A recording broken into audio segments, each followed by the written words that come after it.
नमो नमः बच्चों, मैं हेमा धूत एक बार फिर से आप सभी का स्वागत करती हूँ हमारी संस्कृत के इस क्लास में।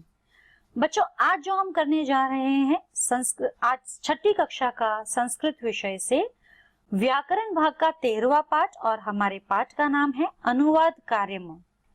अनुवाद कार्यम अर्थात हम इंग्लिश में इसे कहेंगे ट्रांसलेशन या अनुवाद करना।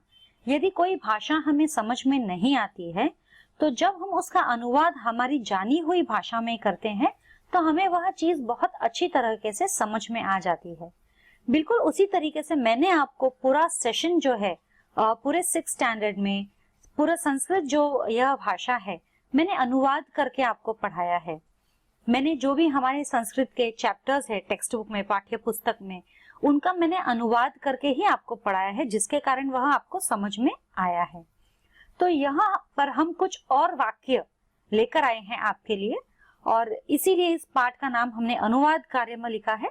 इसमें हम कुछ वाक्य मैं करूंगी आपके लिए, कुछ वाक्य मैंने आपके लिए दिए हैं करने के लिए। इसमें मैंने आपको हिंट भी दिए हैं, हिंट के जरिए आप इसे आसानी से कर सकते हैं।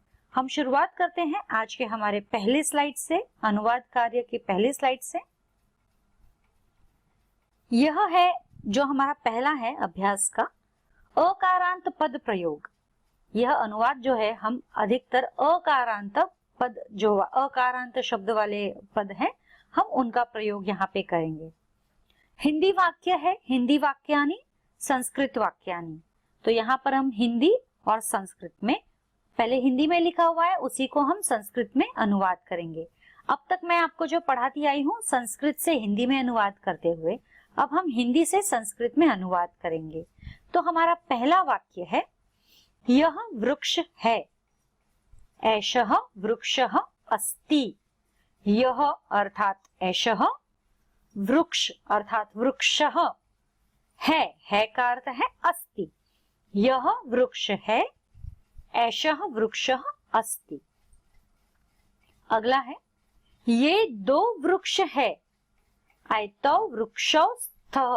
यहाँ पर द्विवचन रूप का प्रयोग हुआ है। ये दो वृक्ष हैं, मतलब दो के लिए द्विवचन रूप, ये के लिए एतौ, वृक्षौ, दो वृक्ष के लिए वृक्षौ, औ की मात्रा आ गई, स्तः, ये वृक्ष है। ये यानी यहाँ पर बहुवचन आ गया है। तो ये ऊपर जो सेकंड सेंटेंस में ये के साथ में दो है, इसके लिए द्विवचन हम समझ सकते हैं, तो औ, वृक्षौ। लेकिन यहाँ पर ये थर्ड सेंटेंस में ये के साथ में द्वि नहीं है, तो केवल वृक्ष है, तो ये यहाँ पर हमारा बहुवचन हो गया। तो एते, एते वृक्षाः सन्ति, आह की मात्रा यहाँ लग जाएगी वृक्ष पर।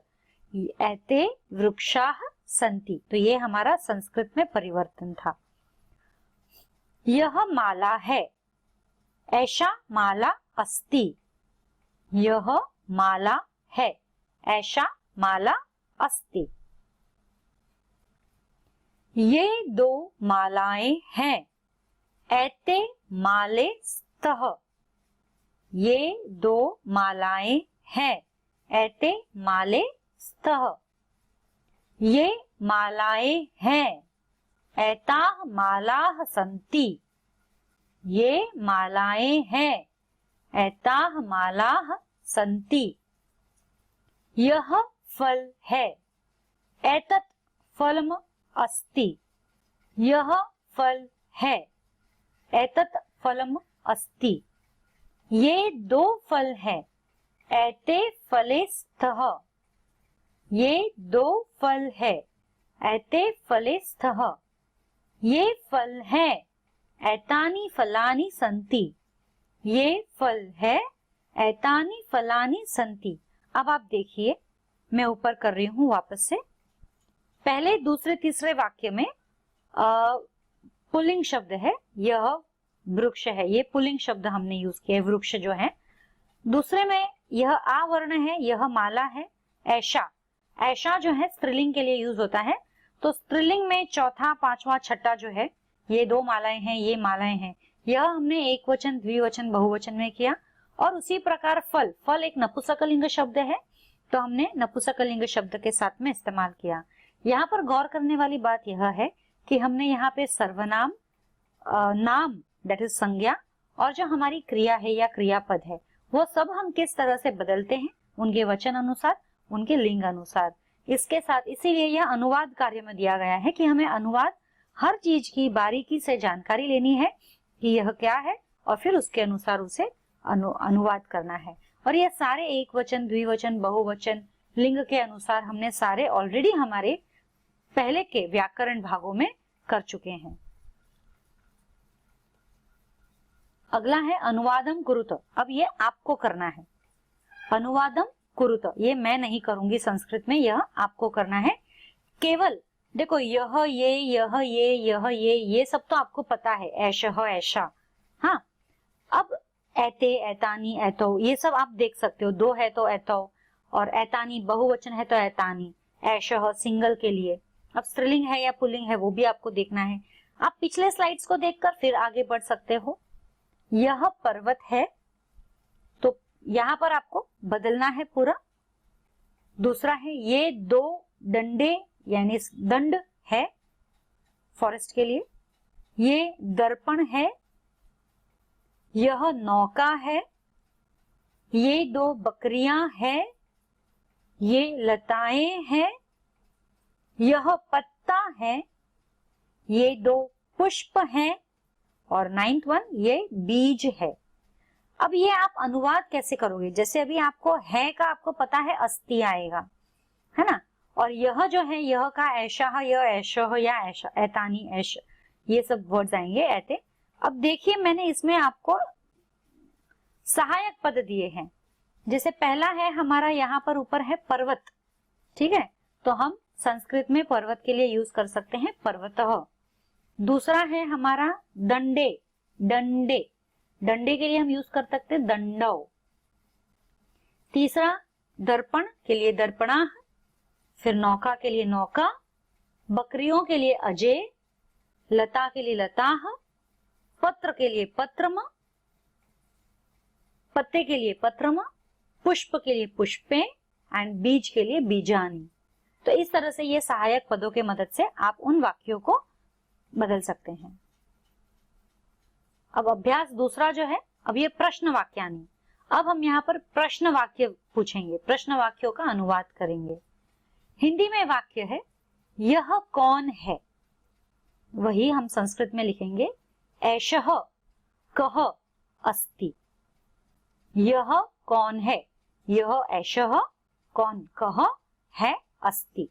दूसरा वाक्य ये दो कौन है, एतौ कौ स्तः, दो है ना, तो ये दो को एतौ कौन, कौ, स्तः है को स्तः, ये सब कौन है, एते के संति, ये सब कौन है, एते के संति, सब के लिए के, पुल्लिंग मतलब बहुवचन के लिए के, दो के लिए कौन, एक के लिए कह। यह कौन स्त्री है, स्त्रीलिंग के लिए ऐशा का अस्ति, ऐशा का अस्ति। ये दो कौन स्त्रियां हैं, एते के स्तः, दो है ना, तो एते के स्तः। ये दो ये कौन स्त्रियां हैं, एताः काः सन्ति, एताः ये यानी कि एताः, क्योंकि स्त्रियों के लिए यूज किया है तो एताः, स्त्रियां के लिए काः सन्ति। अगला सातवां प्रश्न है यह क्या है, यह क्या है, एतत् किम अस्ति, यह क्या है, यह एतत् किम अस्ति। ये दोनों क्या है, एते के स्तः, ये सब क्या है, एतानि कानि सन्ति, ये सब क्या है, एतानि कानि सन्ति। अभी इसमें भी आप अनुवाद करेंगे। यह बालक कौन है, ये सब बालक कौन है। सॉरी, मैं लाइन बाय लाइन पढ़ती हूँ। I will take this down, ठीक है। पहला प्रश्न है हमारा यह बालक कौन है। दूसरा ये दो बालक कौन है, ये सब बालक कौन है, यह तीसरा है।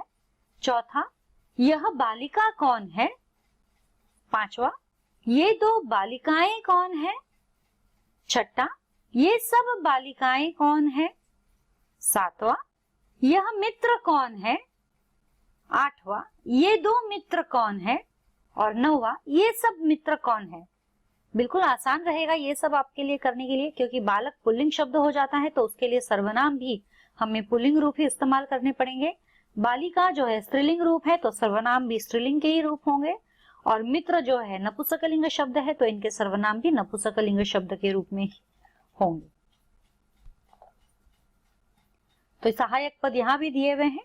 बालकः, बालकौ, बालकाः, बालिका, बालिके, बालिकाः, मित्रम, मित्रे, मित्राणि। एक वचन, द्विवचन, बहुवचन, फिर स्त्रीलिंग में एक वचन, द्विवचन, बहुवचन, फिर नपुंसकलिंग में एक वचन, द्विवचन, बहुवचन, इस तरह से। अभ्यासः, दैट इज अब हम अभ्यास दूसरा है हमारा सर्वनाम पद, इसके लिए हम अभ्यास करेंगे। हिंदी वाक्य और संस्कृत वाक्य।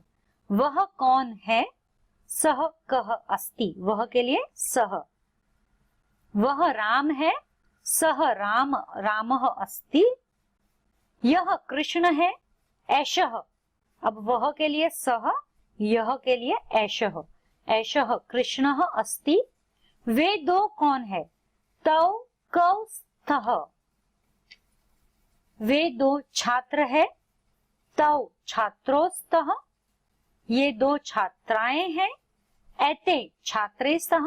छात्राएं स्त्रीलिंग है, छात्र पुल्लिंग है, तो दो छात्र, वे दो तो तौ, और ये दो छात्राएं स्त्रीलिंग के लिए एते।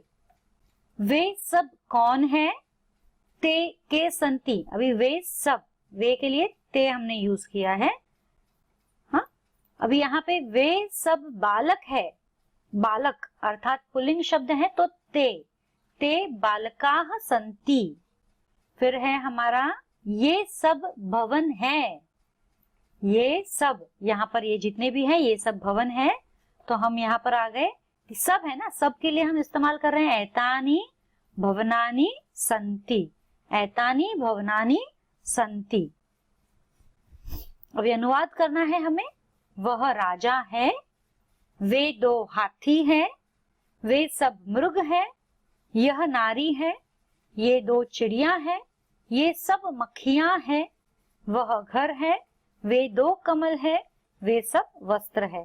बस आपको यही देखना है कि नपुंसकलिंग शब्द है या पुल्लिंग शब्द है या स्त्रीलिंग शब्द है, और उसके अनुसार ही आपको सर्वनाम उपयोग में लाना है। सहायक पद आपको दिए हैं यहाँ पे। राजा के लिए नृप, हाथी के लिए गजौ, मृग के लिए मृगाः, नारी के लिए यह नारी है के लिए ऐशा, फिर चिड़िया, चिड़िया के लिए यूज किया है एते चटके, फिर मक्खियां के लिए मक्षिकाः, वह घर के लिए तत्, और वे दो कमल के लिए ते, और वे सब वस्त्र के लिए वस्त्राणि। इस तरह से सहायक पद हमें दिए गए हैं। So what did we learn today? बच्चों आज हमने क्या सीखा?